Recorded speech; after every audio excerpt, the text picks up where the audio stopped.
Ղարաբաղից տեղահանված մեր հայրենակիցներին ընդունելու եւ աջակցելու հարցում համայնքների կարողությունները մեծացնելու նպատակով ՄԱԿ-ի զարգացման ծրագիրը 2024-ին սկսեց դիմակայություն ի սկզբանե նախագիծը, որի նպատակն էր ապահովել բոլոր կողմերի մասնակցությունը համայնքային որոշումների կայացմանը եւ աջակցել կայուն ենթակառուցվածքների զարգացմանը։ Այս նախագծով մենք կարողացանք աջակցել կանանց հզորացմանը, ջրի հասանելիության ապահովմանը եւ վերականգնվող էներգետիկայի զարգացմանը, օգնելով որ տեղական համայնքների բնակիչներն ունենան ավելի լավ կյանք։ Ուրախ ենք այսօր ամփոփել այս աշխատանքի արդյունքները եւ տեսնել, որ դրանք արդեն շոշափելի փոփոխություն են բերել մի քանի մարզերի 100 հազարավոր մարդկանց համար։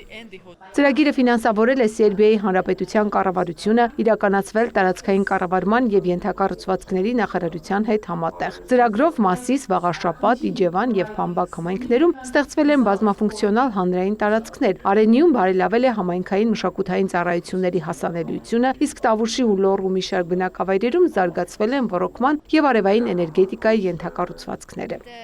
Մենք որոշեցինք շեշտը դնել տարբեր ոլորտներում, հատկապես կանանց հնարավորությունների ընդլայնման վրա։ Այս ծրագրի մեծ մասն ուղղված էր կանանց եւ երեխաներին, ներառական հանրային ու մշակութային տարածքների ստեղծմանը, էներգետիկ լուծումների ներդրմանը, ջրհեղեղների կանխարգելմանը եւ մի շարք այլ կարեւոր ուղղությունների։ Այս ամենը եւս մեկ անգամ վկայում է այն համերաշխության մասին, որը Սերբիան եւ Հայաստանը բարձր են գնահատել երկար տարիներ։ Հենց այդ համագործակցության տրամաբանությամբ էլ իմ կառավարությունը որոշեց տրամադրել 1 միլիոն եվրո, որի շնորհիվ իրականացվել է 35 նախագիծ։ Ծրագրով մեծ տեղ է տրվել համատեղ նախագծման մասնակցային ձևաչափին։ Տեղական ինքնակառավարման մարմինների ներկայացուցիչները, կանայք, երիտասարդները, փախստականներն ու համայնքի այլ անդամները միասին առանձնացրել են առաջնահերթ խնդիրներն ու մշակել համայնքի կարիքներին համապատասխան լուծումներ։ Ֆինանսավորումը եւ ծրագրերը նպաստել են համայնքներում ենթակառուցվածքների ստեղծման, մասնակցային բյուջետավորման, մասնակցային պլանավորման, կարողությունների մեծացմանը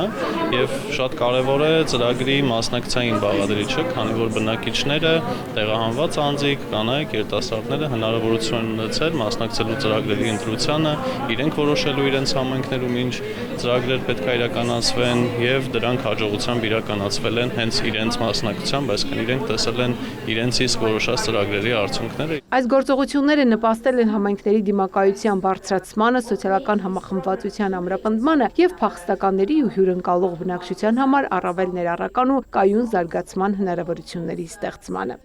Ծաղկանուշ Միրզոյան, Էդգար Դավթյան, լուրեր։